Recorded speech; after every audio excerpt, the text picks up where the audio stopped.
Yes, yes, yes. As Erykah Badu is known to say, sisters, how y'all feeling? See, right there, vocab, that's when you're supposed to make noise. You're supposed to make noise. There we go. Brothers, how we doing? Yeah, I thought brothers, y'all all right? Something like that, man. Something like that. Hip hop grew up back in here with our raw reactions and analysis of the Erykah Badu versus Jill Scott versus battle on IG Live, sponsored by Timberland and Swiss Beats, and the culture of hip hop. Of course, Bavu and myself are back, and we have a special guest with us tonight who's going to give us some great perspective and be very objective about her opinions. My sister, I know, whole lot of fluff. My sister, I'm talking about like family, been in witnessed each other's growth. I was thinking about this earlier today when I knew you were gonna come on, the fact that early introductions to you, like in front rooms of apartments, freestyling and rapping with your group. I forget the name of the group and I forget the brother you was rapping with. What's his name? You're talking about maybe LSC Ministries. There's Brandon, there was Tawfiq, there was Lawrence. So I'm talking about 99 and 98, you know, in that area, man. But to see you blossom and spread your wings creatively, musically, has been a real pleasure to watch. You are currently the Poet Laureate of San Antonio. Laureate, by definition, is someone who is recognized and distinguished for their creative and intellectual contributions. And when you talk about creative, you're one of the most creative persons I know, and you're one of the most intellectual. So I think that's fitting, and I think that for San Antonio, it's about a goddamn time that a person of African descent is the Poet Laureate of the city. You've done a lot of work tirelessly, and most importantly, with the youth in the city, from Fresh Ink to all the workshops to all the high schools and middle schools. Come on and know my bio. Come on and know it. Thank you, brother. I'm even about no bio. I know your soul. You know what I'm saying? I watch you. We talk, we build. And yes, another Texas teacher. We have an educator with us tonight. Ladies and gentlemen, Vocab, I like to call her Sandersonville. That's what we do to each other. She calls me Petersonville, all kind of cities. Pitovsky, your Russian name. How you feeling, sis? I am. It is an Edison light bulb. I don't have a metaphor for how my soul is bubbling over for many reasons. That was just. Where do we start?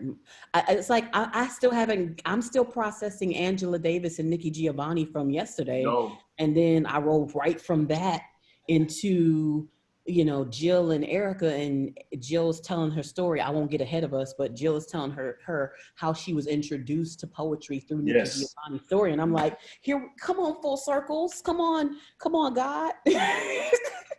Crazy. Yeah, and then weren't they playing Nikki Giovanni before they even stepped in the room?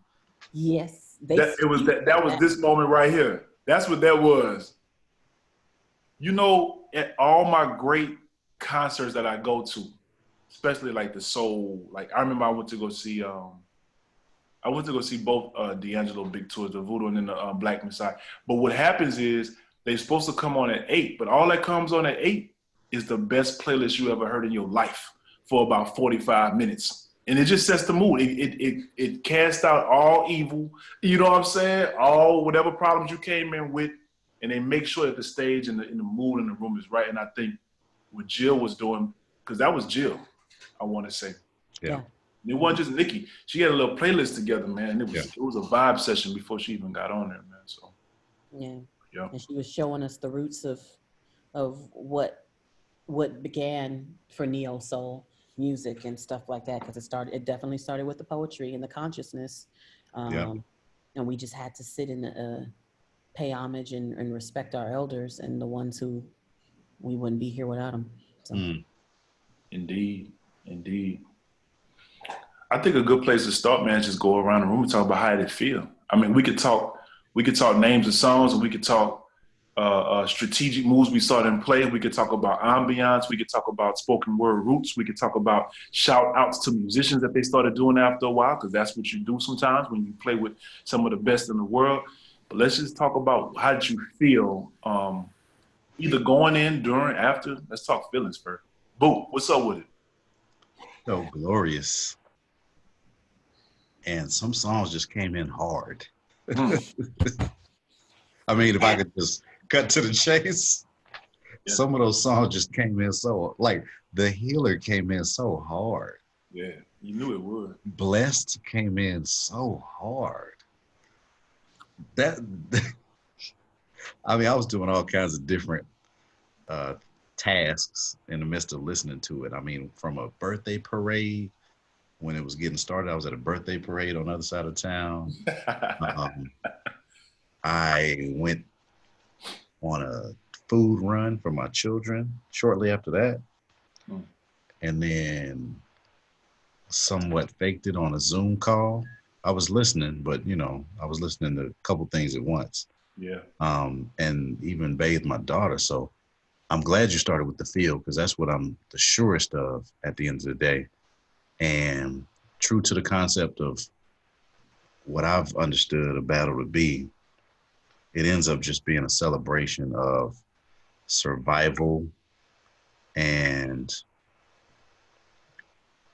your whatever your greater context is that qualifies y'all to be battling in the first place.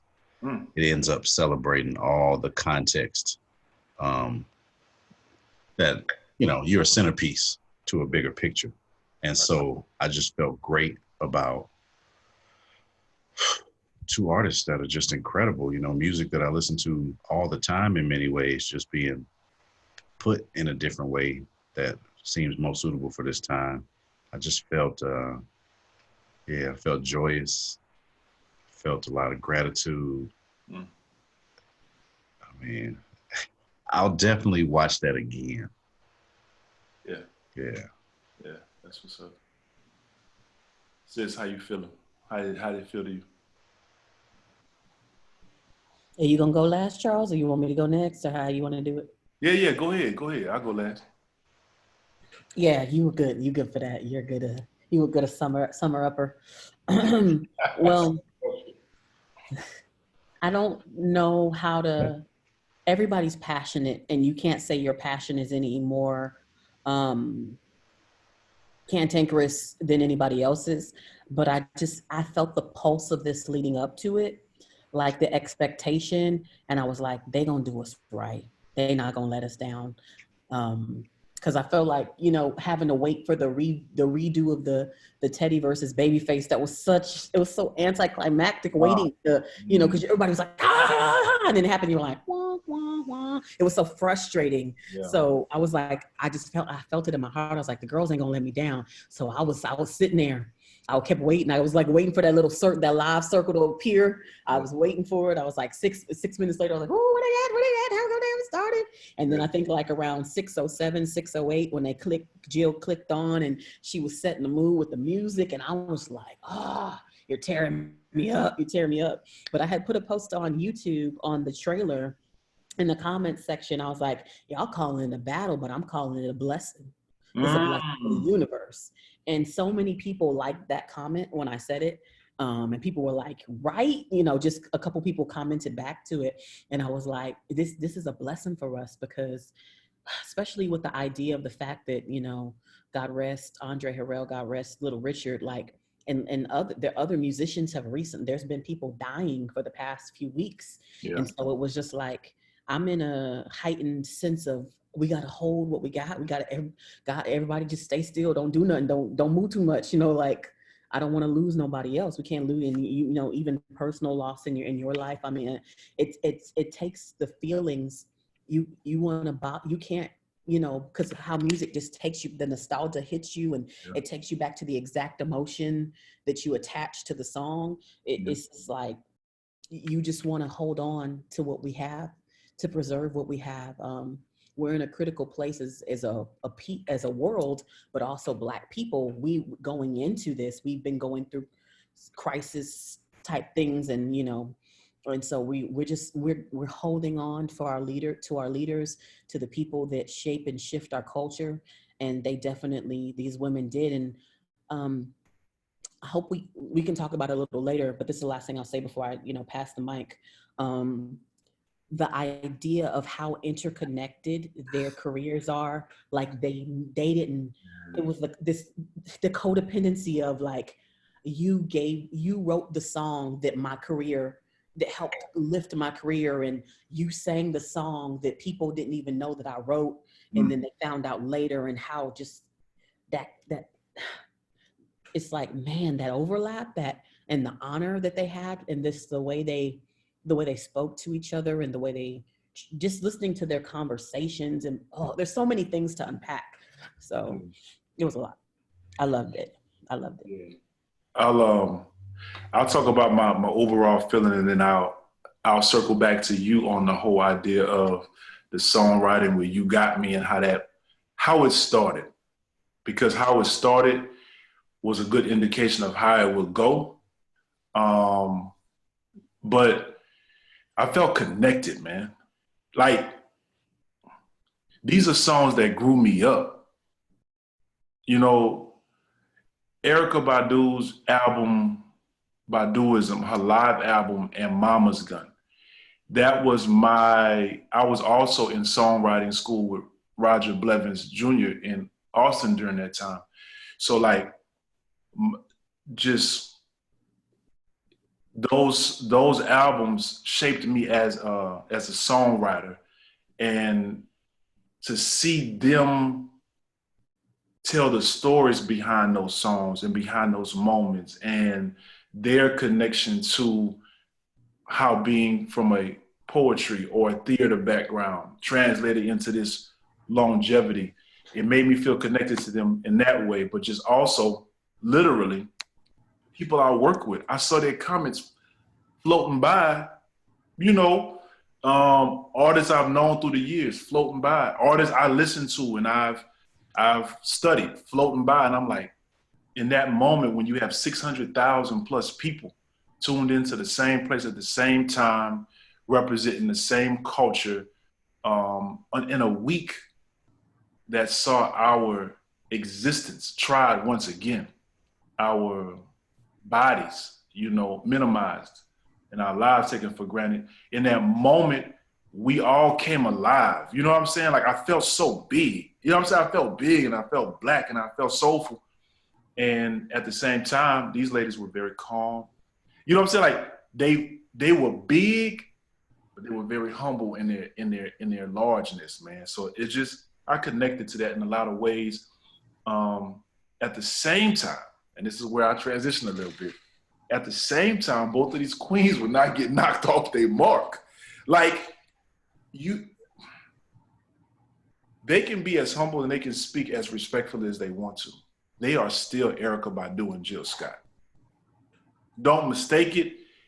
If you come across them during their rehearsals, their sound checks, they're getting ready to walk on stage, you will know you are in the presence of Jill Scott and Erykah Badu. Now, sometime later at some other place or in some other setting, but I know they have their moments when they want you to know, and they know you know who they are. So Erykah Badu comes through with the story about hearing You Got Me on the demo tape,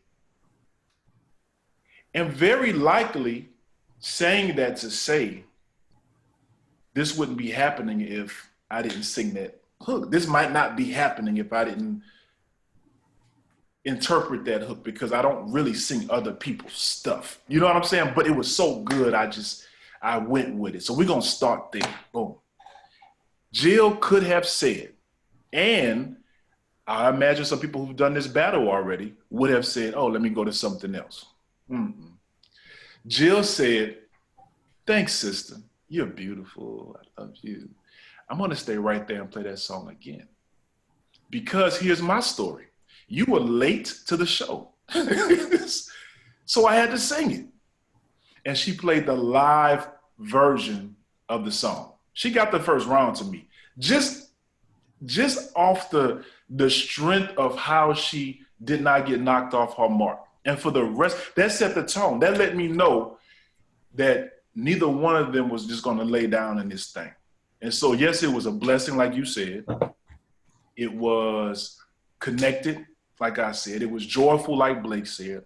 But it was still a battle.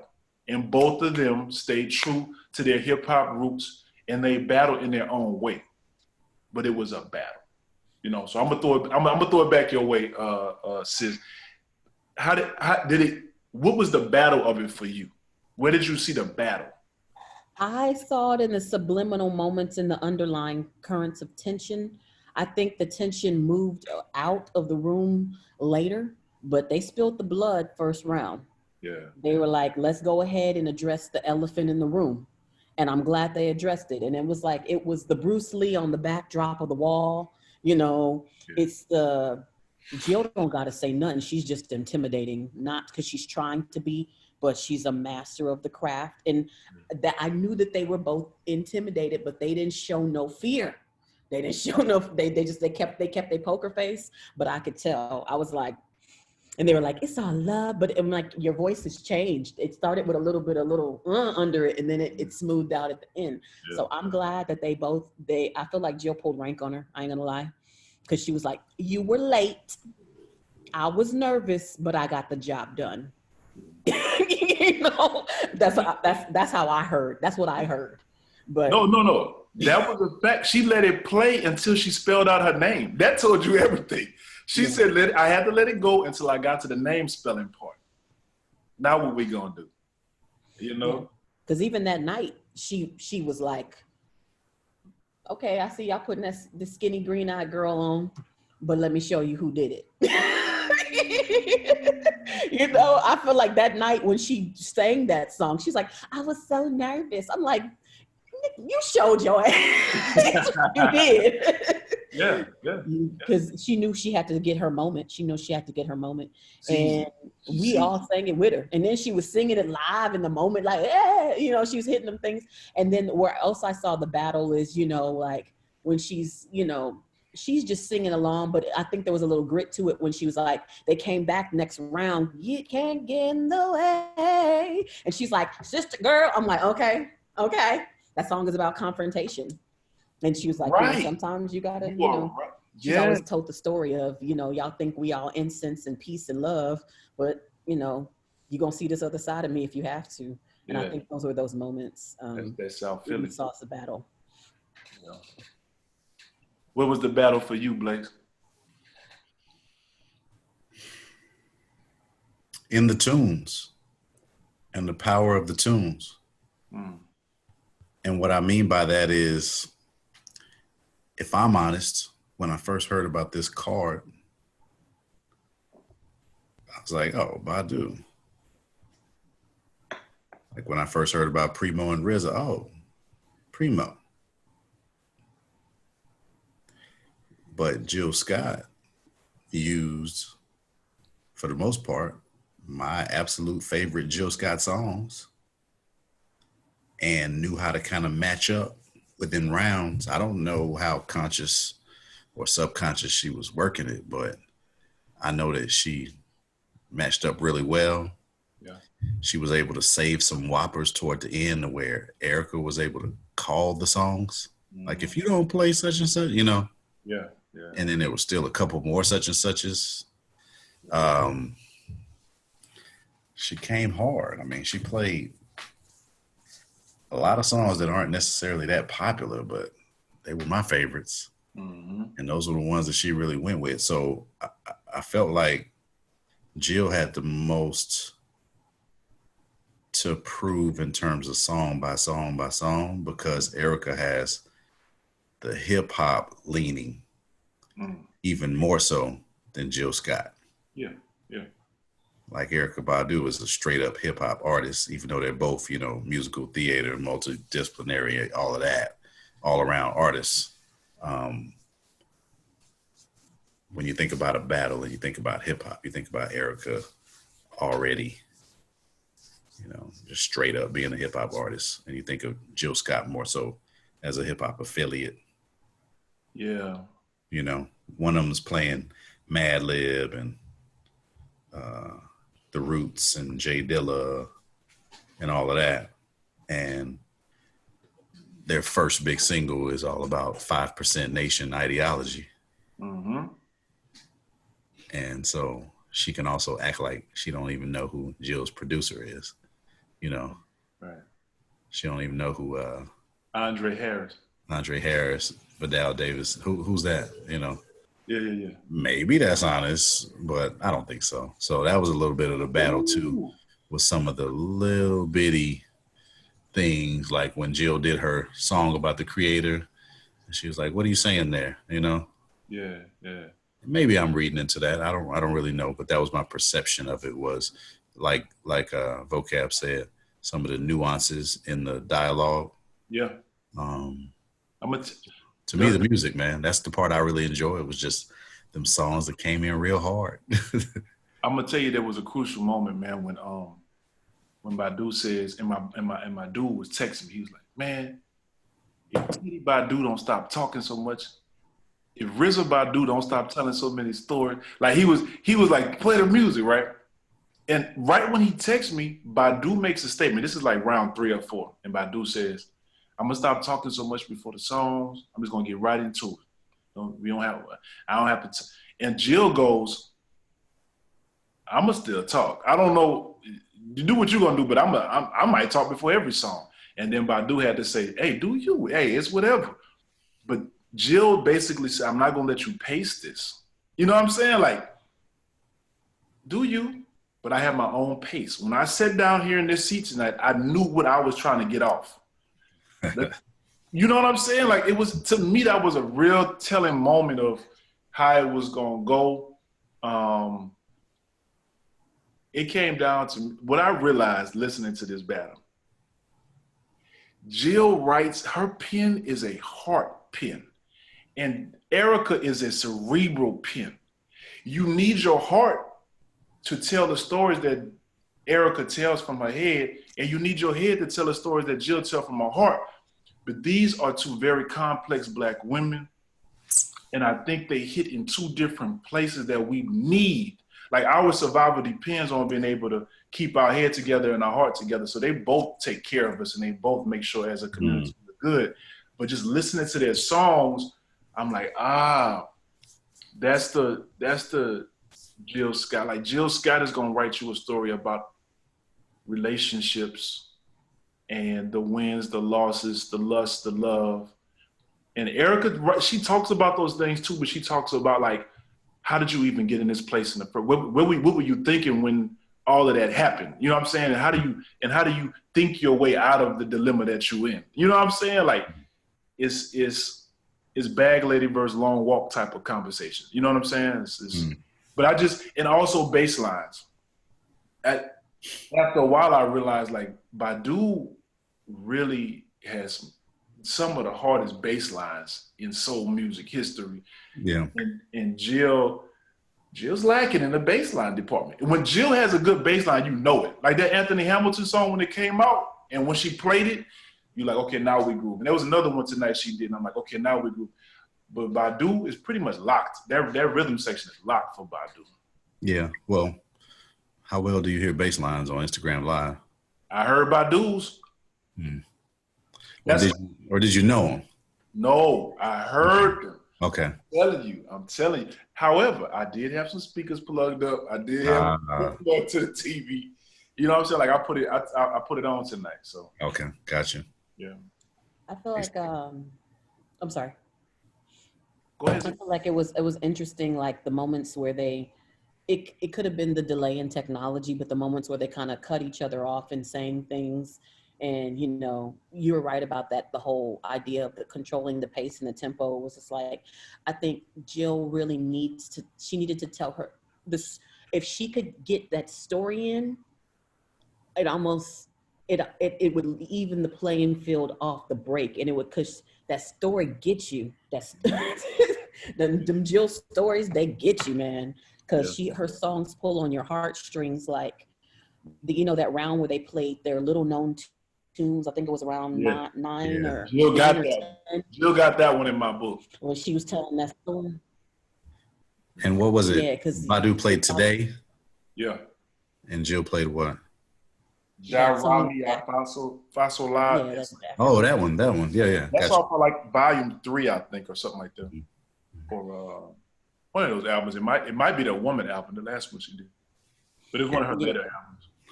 Yeah. You can get that because, you know, they both use live instrumentation, but Jill's stuff had the more, you know, like instrumental feel where, you know, where Erykah's tracks are more studio worked and stuff. So, you know, she could get that. It really was. Jill's whole catalog is an emotional catalog. She's gonna give you some cerebral stuff, but it's really about how you feel. She gets right to it. She hits the mark on the heart every time. So what are you saying?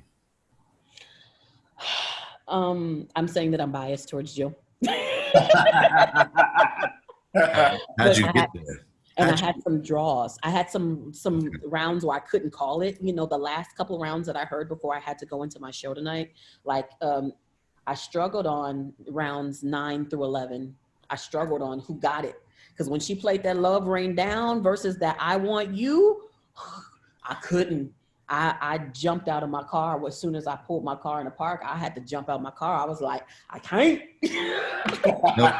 That's the Most Def one, right? The Most Def one? Yeah. But Badu hit her with the it's cerebral. It's cerebral. It simmers on you, and she make you wait for it. Yeah. But that Love Rain is just as potent, though. It is. Both of them songs, to me, I couldn't call that round. I literally couldn't call it because I was like, I love both these songs way too much they both hit hard. What was the next round after the? You said I Want You with Love Rain Down, and then. After that round, I try to keep track. Okay. The next round was Love of My Life verse So in Love with You with Anthony Hamilton. Oh yeah. However, after Love of My Life, there's a few Erykah Badu songs that when they come on, is what you go. The reaction is what you're gonna do with that. Yeah. I'm gonna tell you those rounds. Love of My Life, what you gonna do with that? Jill could have played anything. You can't do nothing. The Healer, what you gonna do with that? And Next Lifetime, and I want to say that's the one where Jill really. It was Honey Molasses, I think she played for Next Lifetime. Honey Molasses killed me. Hey, my daughter was like, "That's my song." Like she's like, She said, "I give that round to Jill because that's the song I played more than Next Lifetime." Yeah.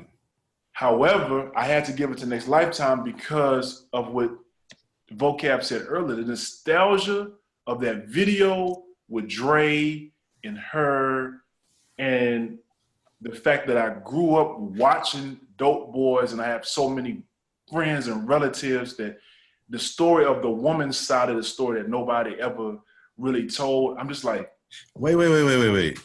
You named Next Lifetime, but you described. I'm talking about other side of the game. Other side of okay. Yeah. I'm sorry. Okay. So that brings me to my next point. Both of them dug deep on album number 1. What does that tell us about them, their catalog, the nature of songwriting? What does that tell us? Like, they both played about 5 cuts from album 1. Album 1 tends to be potent.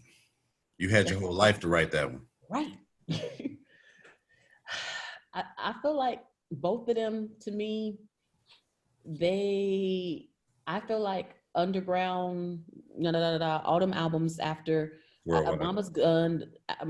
To me, Mama's Gun is so prolific. Yes. Start to finish. And my heart is so attached to that album that I can't. If you put that album up against, it's so hard for me because who is versus, oh my God, versus, it's hard. But to me, Underground, those albums after that album, they had to grow on me. I had to listen to them a couple times because at first I was like, what is this? It just sounds like a whole bunch of like interludes, you know? And then even when Jill went into her blues phase and she started acting more, and, you know, they had to adapt to be, you know, they adapt and evolved, you know, to stay in this game and to stay afloat. But I'm like, can y'all go back to like writing a completely structured song, you know, with the poetry interlude and the, you know, and the extra, I want an album, even if it's short, even if it's only like 5 to 7 tracks, I need you to write a song. Don't go in there and freestyle half the song, or Right. This is a song one night I made up at one of my concerts and I'm gonna take it to the studio and record it. I don't want to hear that. I want a real song. But that's Tyrone. That's what she's talking about. Yeah. I guess Tyrone is a sound check song. Yeah, she did it. She left while she did it. Oh, she walked off? She put the song on and walked off? No, she phone died. I think logged out. Oh, okay. But that part. Okay. I feel like you said something real key, man. Once these artists start having to tour and they start creating families and they have movies to do and red carpets to walk, the pen is never the same. Granted, their pens will be potent for the rest of their lives. Yeah. But like you said, that concentrated songwriting, when do they ever have time to really do it like that again? I mean, that's the argument for Illmatic. That's the argument for Reasonable Doubt. That's the argument for a lot of like DMX, a lot of first albums in hip hop, you know, like when do you ever have time to really perfect the structure, the content, the stories, the range that you show on your first album? And I think that just reminded me, you're right about Mama's Gun, but I'm gonna tell you what it is about Mama's Gun. Mama's Gun was in the same cipher as Like Water for Chocolate, Voodoo, Things Fall Apart, Quality. They were all, Mama's Gun is a Soulquarian album. Yep. And that doesn't take anything away from it, but Baduism was done before she got a deal. Like she said, she told a story. They went and cleaned it up. Yep. But she had wrote those stories already, you know, and I think that's why it's so attached. That's why she's so attached to it. She kept going back to it in the same way that Jill had to keep, and Jill tried to go away from it. She's getting texts on my note, go back to your first album. You know what I'm saying? Like she couldn't get away from it. It was really like enlightening to see and just remind you how incredible their introduction was to us. You mess up that intro, you may not ever be heard from again. I don't know if there are other two women in that soul lane. They hate the title, but we're gonna call it neo soul. Are there 2 women that could have done that battle from that genre, subgenre? I could throw a name in the hat for sure. What about you, Vocab? Who? India Ari. Yeah, I was like, India? India's first album. And brother. No. I love India Ari. I do. I really do. Have you shuffled her whole catalog lately? I've also shuffled Jill Scott's and Erykah's Bavu. Yeah. But I'm saying India's, you put her whole catalog on shuffle and it's nice. It's really nice. It is. It's but really it's a different nice. type of, the music is so different because it comes from definitely a more spiritual consciousness place. Not that Erykah Badu doesn't come from a spiritual consciousness place, but you know, the music is not as complex because she plays guitar, and I feel like that affects the whole vibe. Like even if she brings in other instruments, it's not gonna, it's more, the music is a little bit more streamlined, and it relies more on these melodies and the singing that she's creating with her voice, and the melodies that she makes with her voice and her songwriting, like you know, more so than, you know, with Badu. She's like, you gonna feel that, it's gonna knock, it's gonna, you know what I'm saying? She's not making these songs. India Ari ain't gonna make no song to bleed the block on. It's not gonna happen. You know, Cocoa Butter might have been one of her more, you know, right. Most of her songs don't have that type of vibe, you know. That's right. Her ratchetness ratio was really low, like under 10%. I love India's pen. I love India's soul. Got some Yeah. choice. No, you're right. There's been so many sisters to come through that lane, though, man. Why is it Jill and Erykah that, and India, for that matter, who have survived the times? Lauren didn't even survive the times, Vu. I got ideas. Talk to me. Vocab, talk to me. Why these 2, 3, if you want to, and that's why I said, like, we're going beyond necessarily the battle, but India's in there too. Why these 3? We had, I mean, we could go down a list of the sisters who have come through that lane. So can I just speak my bias for a minute? I'm primarily a product of the Dallas hip hop scene. And furthermore, the Dallas Black arts community. So in those 2 ways, I'm connected to Erykah, let alone the ways that we actually, worked together over the years and actually interacted over the years. And so I say all that to say, how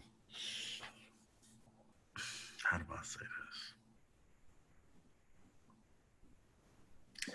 She just has a tremendous balance between, that righteousness, that ratchetness, the soul and the Black aesthetic, in an eternal sense.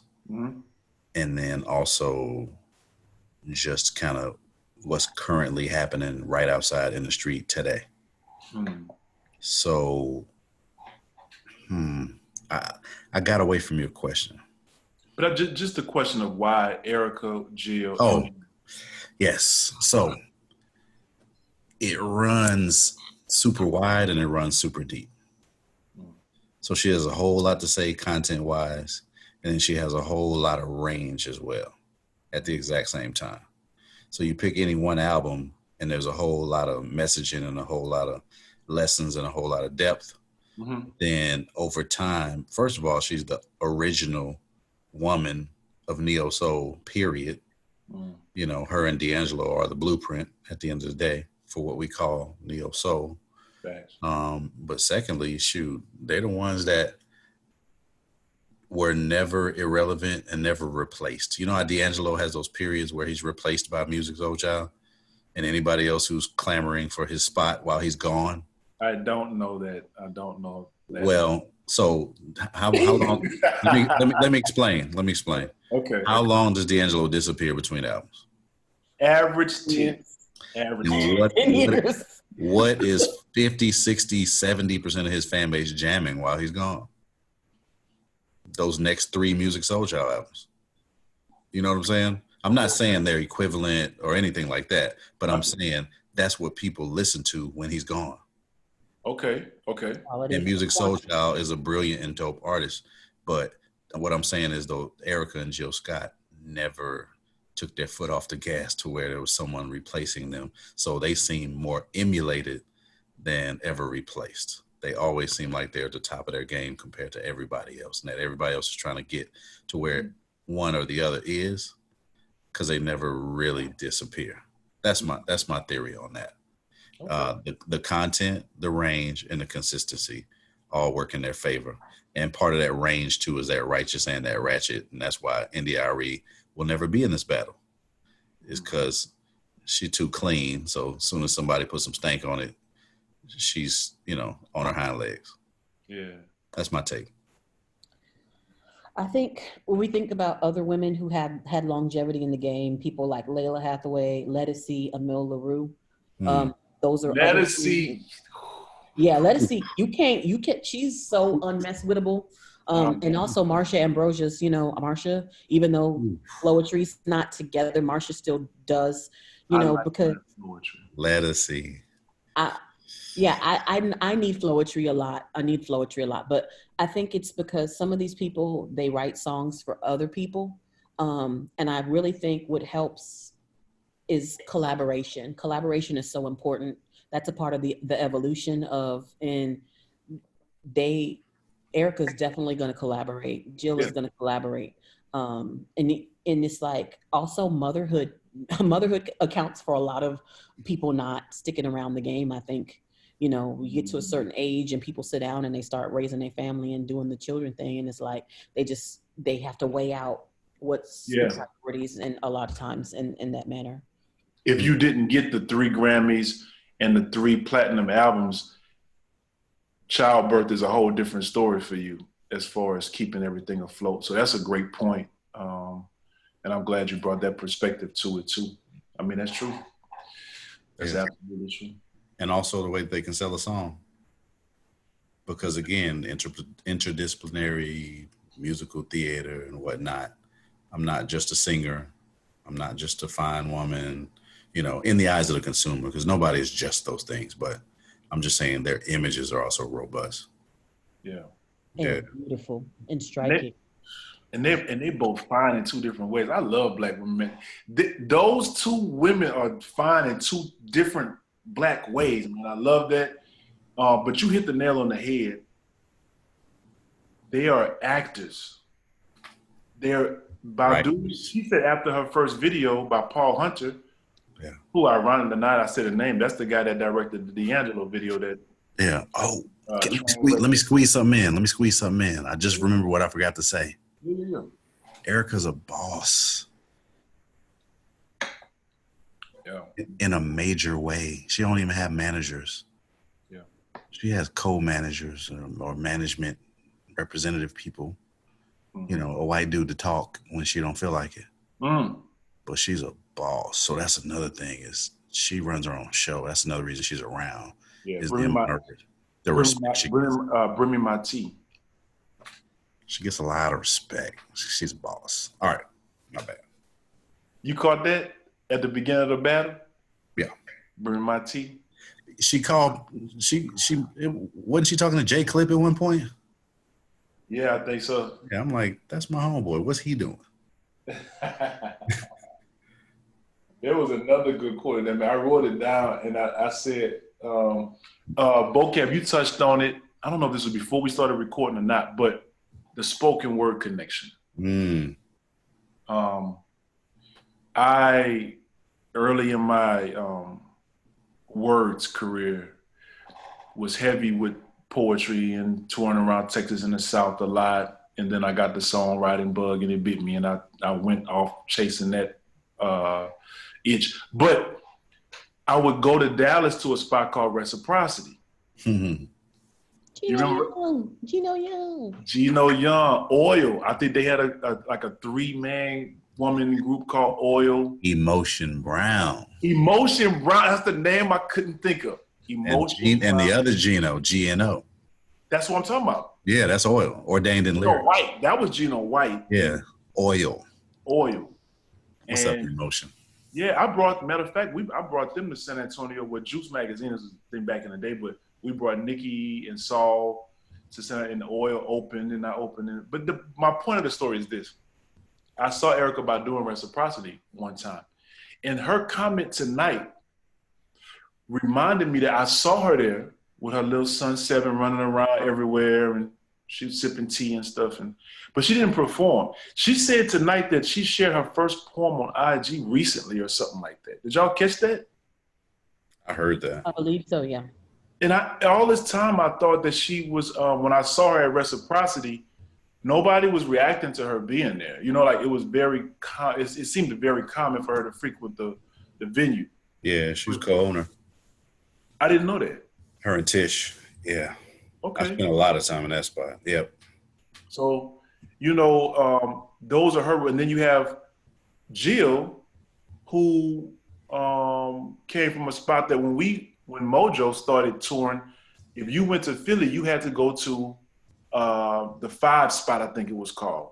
And we brought the band, and we said it was a little stage, as it was back in those days, a small spoken word room, but it was packed. And it was like the spot you go to like test your metal, and it was a Philly spot. So, touring musicians come through there and you play, but that's where, the Jill Scotts and the Jaguar Wrights and the Balaus and all those people just came through, the Jazzy Fat Nasties and Floetry. They all, would go through there and jam. But Jill comes from that ilk, of spoken word. And I was going to ask you, Vocab, as someone who has mastered that art and that craft and is a laureate representing for the city right now, the spoken word impact of these two ladies on you, to speak on that a little bit. They gave me permission to be myself, because I've always had this struggle of wanting to rap and sing and do poetry, all wanting to do all three, and feeling so conflicted in a space and a time, and then figuring out, oh, I don't have to separate the two. I can come in here and start this poem with a song and then go into my poem, or I can rap, take my breath, and come back singing, or put a spoken word interlude at the end. They gave us the blueprint for that. And then now you have Tank and the Bangas coming up and things like that. And it's like, you know, people who started out as slam poets, but also sing. And sometimes I remember every time I'm on a slam team, when I was on a slam team in the past, and even this year, because I started back, we would have done So Fried if COVID-19 hadn't been a thing, but they were like, we want to use your singing voice. We are going to put you singing on stage, and the poem is secondary to your singing, and we're letting you know that right now. You know, and I was just like, you know, but it's like, it really does help watching someone model it for you, and also being just a plus size woman and watching Jill became so many things to me. And it was just like, I studied and watched and learned and tried to take it all in, and learning how to give space. Because even in their songs, they just leave space to let the music do something. Yeah. And having that musical intelligence to understand the math of music was like, how many beats do I do this for? How many beats do I do that for? And then I let the music speak. And then I come in and I switch the emotion, and they're alchemists, you know? Yeah. And I don't, you know how I would have been able to marry all these different facets of me if I didn't have them. Yeah, for sure. There was, for me, in those early years of writing poetry, there were a few things that shook me. Jill Scott's first album, but before that, it was Sporty Odie Dopalicious.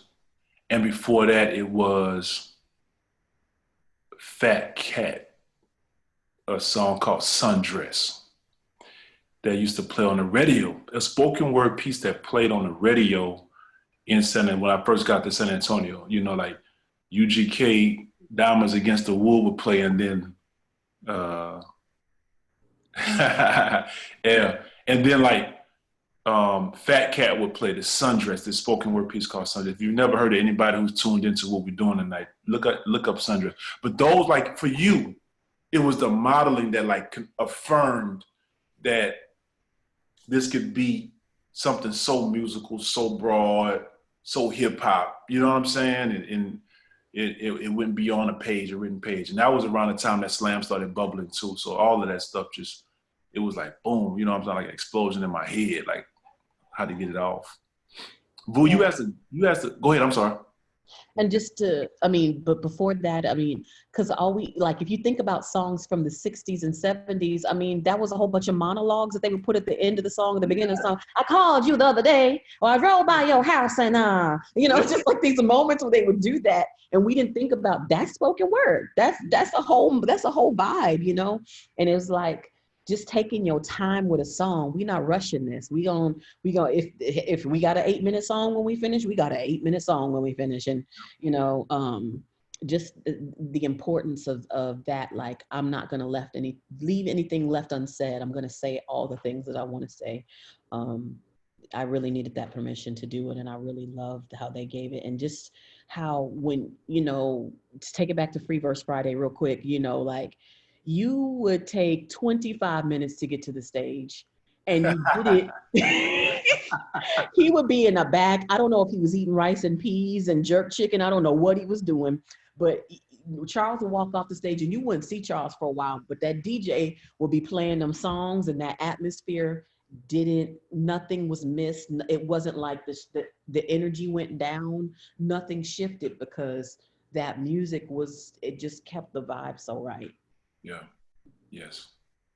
That was definitely, I don't know, just studying and realizing, like I said, you go to these concerts and you realize like artists, they let the music cleanse the situation. You know what I'm saying?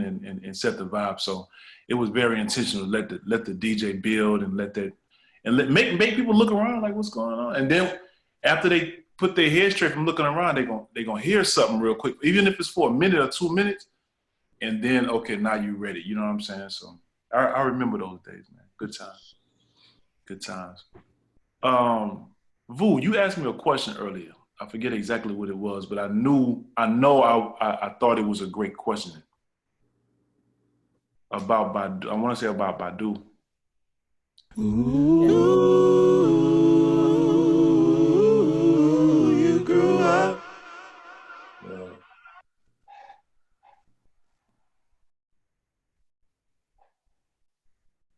I remember now. It was, can you think of 5 Texas hip hop artists more significant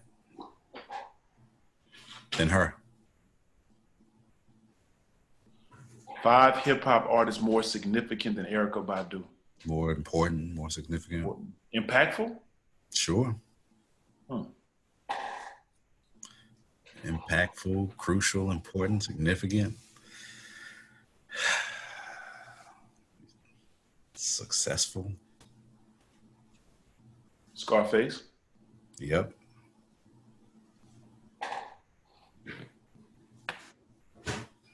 Screw? Who? DJ Screw? Okay, yeah.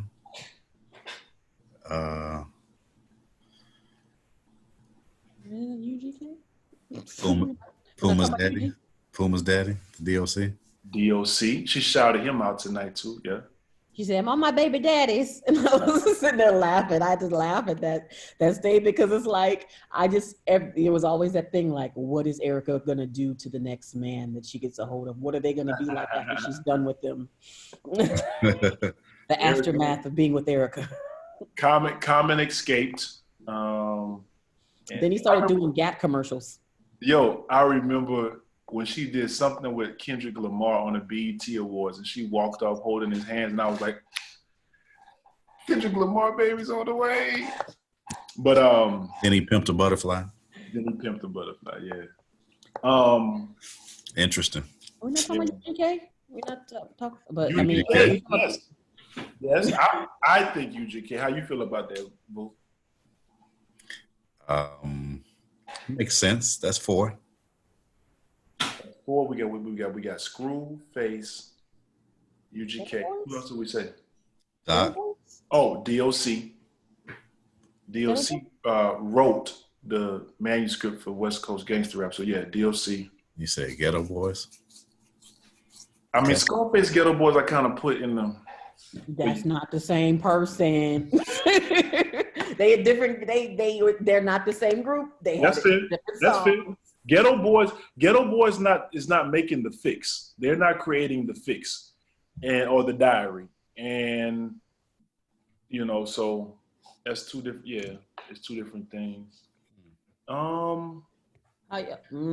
Ghetto Boys have one timeless record for sure. Right. I would argue that Erykah has 3. But yeah. I mean, we got Zero, Little Flip, Big Crit. Any of these people or Big Crit, Mississippi. I'm sorry, not wrong. My bad. But Zero, it just depends on who you asking though, because Zero to some people is a god. You know what I'm saying? Like, yeah, I'm thinking global. Global, okay. Well, then no. So if we talking globally, man, I don't know if there's any artist from Texas that's more impactful. Beyonce and Destiny's Child, but who's more impactful than Erykah Badu besides Destiny's Child? And we want to keep it to hip hop. You know what I'm saying? So when you keep it to hip hop, I think you're right about DOC because DOC wrote a whole lot of NWA stuff, and Dre stuff, and Chronic stuff. Like, what you gonna do with that? But I think Scarface too, honestly.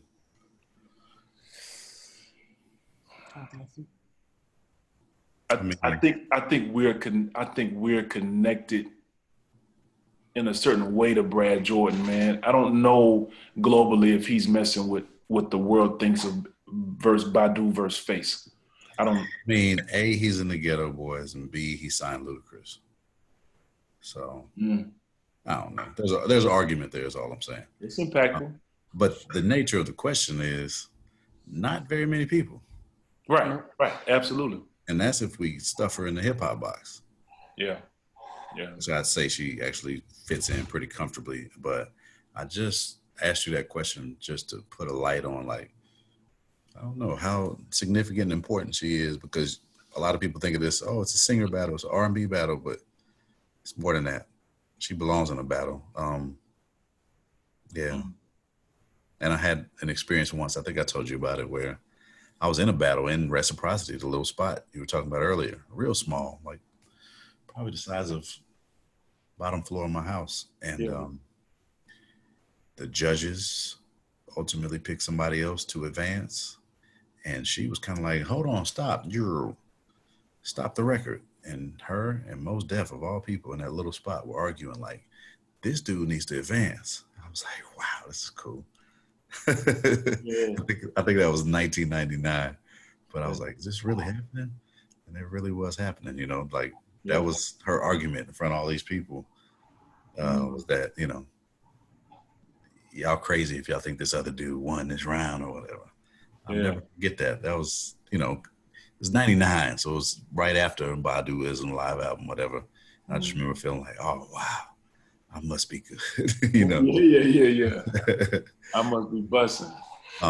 But that's me as an MC, seeing that importance and not, you know, you're not thinking at that time, oh, well, this is the R&B singer.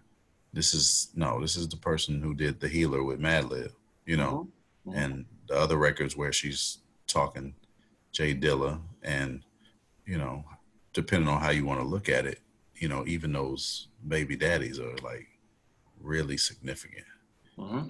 So she's very much a hub and tied to the whole hip hop scene, you know, the culture. Yeah. Even Ja Born ended up doing that first single. That's somebody whose mixtapes I used to listen to in high school. That's crazy, bro. So just really, really tapped in, and yet I think Jill Scott held her own. I love how you did that right there, man. Great story too. Great story. Jill did hold her own. I want to try to wrap it up a little bit, but I have it 11-8,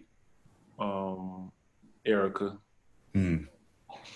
And I just think there were too many rounds of what you're going to do with that. I mean, I know earlier I messed up on the underside of the game and the next lifetime, but other side of the game, Jill came back with a Robert Glasper cat calls, you know what I'm saying? And I'm like, what you gonna do with other side of the game, you know, or Healer or Danger.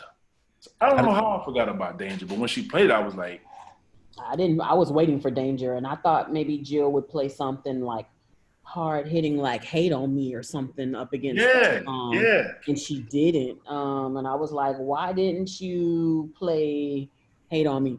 Because to me, those songs are like, I feel like some rounds she just was like, I'm gonna just play some sweet, because I'm like, and then there's rounds where Jill's songs are so freaking sensual and Erykah not really coming with these sexy songs like that. So it's like, what do you put up against you when you come in with this La Zeleny flat? Like, what you finna put up against? Because it's apples and oranges, man. What was the reply to Danger? Danger was Fool's Gold. That's when she put Fool's Gold up. Did she play Gold? That was a good song, but I'm like, they both hit me, but I was like, I still got to give it to Danger. Yeah. Did she play Golden tonight? She did not. Wow. There was a lot of songs she didn't hit. I'm like, why wouldn't you play Golden? She put Crown Royal up against Healer. Great try. Crown Royal is a problem. Right idea. You will find yourself in a situation behind that song Healer is just, the message of it is just too powerful. There's nothing you can do with that, man. When she says it's bigger than religion, it's bigger than my nigga, it's bigger than the government, hip hop. Come on, man. This one is. No. Crown Royal is every bit as Crown Royal as Healer is Healer. I feel you, man. I don't know. And oranges, man. That's right. Oranges. Speaking of oranges, she didn't do Orange Moon, did she? I didn't hear it during and that's my song. That's my song. A lot of people, when I was posting about this, I did just like this little survey. What's your favorite Erykah Badu song? Whatever. And this was before the battle was announced. I was just in that mood that day. And whole lot of Orange Moon. She did do Green Eyes. Bag Lady came in clutch tonight. Apple Tree. She did do Apple Tree. She did Apple Tree. She did it round 6. And Jill won that round, though. Exactly. Yeah, Jill did win that round. Exactly. He pulled out George Duke. Jill won that round. That's a beautiful song. Yeah, it is. Yeah, it is. So what rounds did Jill win? I felt like she won 1 in round 4 when she played Slowly Surely. She killed me, but that's just my song. Whoa. She didn't play Get Up. Oh, gotta get up. Woo! Yep. Okay, I don't think she played that. She won round 6 for me as well. What's that other one we like a lot, Tiff? Boom. Did she play Boom? She didn't play Boom. No, I was waiting for that too, because that's that obscure kind of really creative singular track. You know what I'm saying? She ain't do that one. All right, I'm listening. Yeah, the one out of the rounds I heard, I only heard her 1, 2, 3. I was tied on, like I said, 9 through 11 was real hard for me. Those are those 3 rounds. I think I had given. I specifically the one where they did the obscure round. I think that was round 9. I think Jill edged her on that one. And I was tied. I think I was tied for 10 and 11. I had a hard time with those 2 rounds. Sorry. Yeah. So Erykah got her easy. Yeah, I think overall. If we're gonna call and say, oh, it's a battle when somebody pulls something out, I gotta give it to Erykah. But I will say my partner hit me. He was like, songs wise, Erykah got her, but just like persona and like aesthetic, just the energy you felt coming through the screen, he felt like Jill had that locked down. I don't know what Erykah did or whatever. Somebody might argue the stuff in the screen on the background might have been too much. The do-rag, I don't know, because I felt like both of them came with very humble, energy. So I don't know what made my boy say, well, musically Erykah got her, but Jill just presented herself. And I think that goes back to what Vocab was saying. She's like, Jill has an intimidating presence. I don't know. But I think if you had to call, if I had to call one, I'm gonna say Badu got that. Agreed. Where you at with it, boo? I'm trying to get Tiff to come over here and say what she said to me 4 times during the battle. What'd she say? She was just really wrapped up in the way that they were treating each other. And what I kept thinking was, she was saying it wasn't all testosterone out, and this takes us back to where we started. She was like, they were just really appreciative of each other. And, they did have their little shade or their little jabs. It was still a battle, but overall, they were just so appreciative and loving towards each other, a celebration of sisterhood and womanhood. But frankly, that also reminded me of RZA and Primo. They really treated each other similarly. But they also got flack for it in the comments and in some of the feedback. Yeah, they too friendly and da-da-da-da. So just play the song. Yeah, like, and somebody said that to Jill Scott at one point. You too nice. And Erykah said, "Whoever that is, tell them to get out of our thing tonight." You remember that part? Yep. Whoever said Jill's being too nice, get out of our thing. Yeah. So their thing was man, they blew it out the water. I think their numbers were stronger than most of these battles. At one point, I think I saw 700,000 hanging up there, man. Yeah, I think they raised the bar, and I was. They said 200,000 more than Teddy and Babyface. I was curious about what they would. Yeah, I was curious about what unique thing they would bring to the table, and I'm not sure they brought anything unique to the table except just the power of who they are as artists. That's what we need right now. We're craving that nurture, that voice there is so much, we're so uneasy that the soothingness, because like Black mothers. Erykah was like calm, cool. She's like, I'm calm, I'm cool, I'm level. And then Jill was like emotional, simmering sweetness, just oozing this bubbly. It was like a warm freaking pie. You're just like, oh Lord, let me hug. I just want to hug her. I want to freaking hug her. And at first I was like, are they doing a kill him with kindness type of moment? Because she was just like laying it on Erykah thick. And I was like, but then I was like, okay. And didn't she cry early on?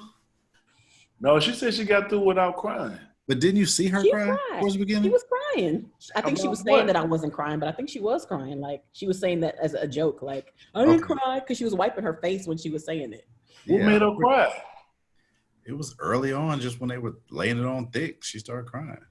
Wow. Yeah, the compliments. Yep. Because they know how to give real compliments because they know each other so well. Yeah.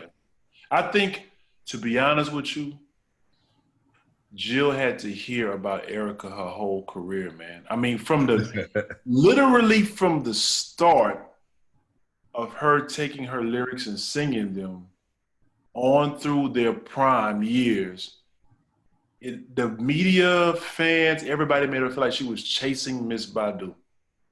And I remember the moment in the Block Party video for Dave Chappelle. In the interview, made the mistake of saying, "Are you nervous following Erykah Badu?" Ate him up. And she said, "Have you ever seen me perform?" Like that's been the narrative for so long. And they both said it. They're like, "I'm glad that we had this chance to squash all that. You've been my sister for a long time." When Jill's son came in the room, you could tell they knew each other. It was, I love you too. It's like if Elle came on right now, you're like, it's Uncle Easy. Hey, I'm like, hey, what's up? That's not just I'm seeing you for the first time response that the families had. So, I'm glad they got a chance to put that to bed, man, and kind of move past that. And that Jill, I think this was huge for Jill's legacy tonight, man. I just think that it kind of put some things in perspective. And I think she chose the right moments to highlight her voice. She cannot compete with Erykah Badu on being a master collaborator. Because Badu's like the Kanye of neo soul. You know what I'm saying? Like, we know personally dudes that get in that huddle with her, boo. You know what I'm saying? Like S1 and Picnic and all these guys and RC and all that. But Jill is a master of the operatic juke joint if she wants to go that way. And if she wants to put you in that mood. Erykah's great, but Jill will put you in a whole nother mood that'll have you contemplating some things, man. I don't think Erykah really, that's not really her bag. You know what I'm saying? So Jill start crying right on stage. She'll make you call somebody you have no business calling. I mean, when she went viral, was that like a year and a half ago for that whole oral sex simulation thing that she was doing? I saw her do it on stage, and I was like, and people were like, she's been doing that for years. Why is anybody tripping? Why is everybody tripping? I was like, because that one person, she made that one person feel a kind of way, and they were like, you know what?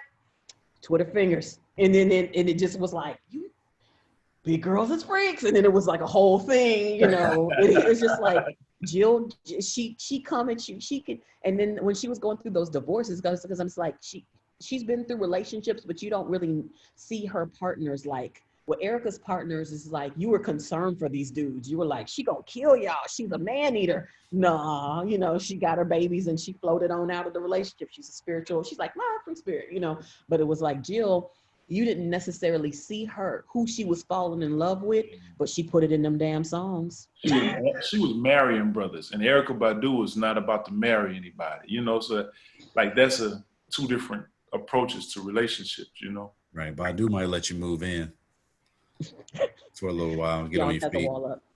Yeah. Move in, get on your feet. Boy, you stupid. I ain't lying though.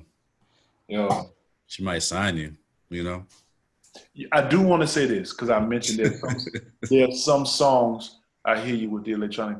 There are some songs where you felt like nothing Jill could do with that. We named a couple of them that Badu could play. I want to say this. Erykah played Window Seat. And I'm like, and then Jill played The Way. There's nothing you could do with The Way. Grits.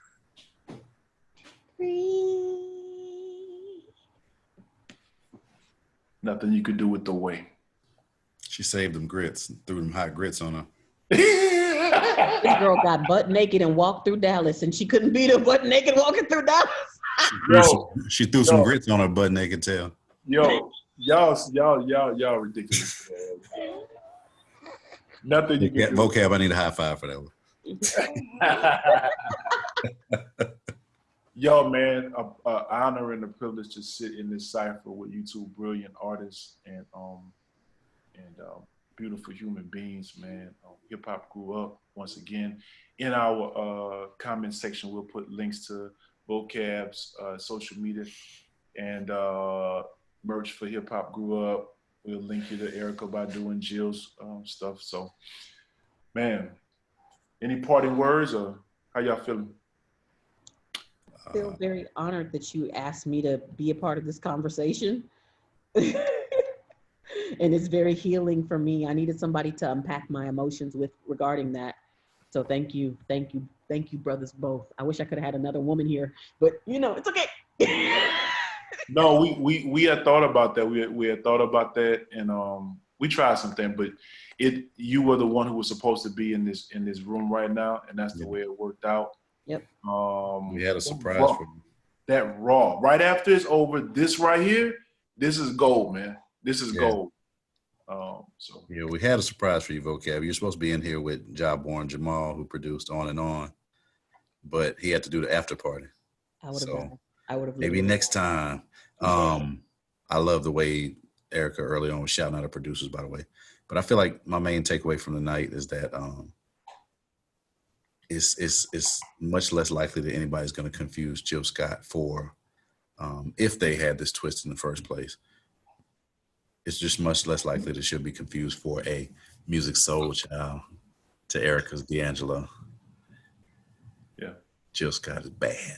Yeah, she's not a sit-in for Erykah Badu at all. And I will say the touring would be exponentially greater if these two ladies connect after this Verzuz battle. So I love that for them. And I think that, once again, Swiss and Tim, thank you for doing it for the culture. The culture appreciates the vision, man. Hip hop grew up. Thank you.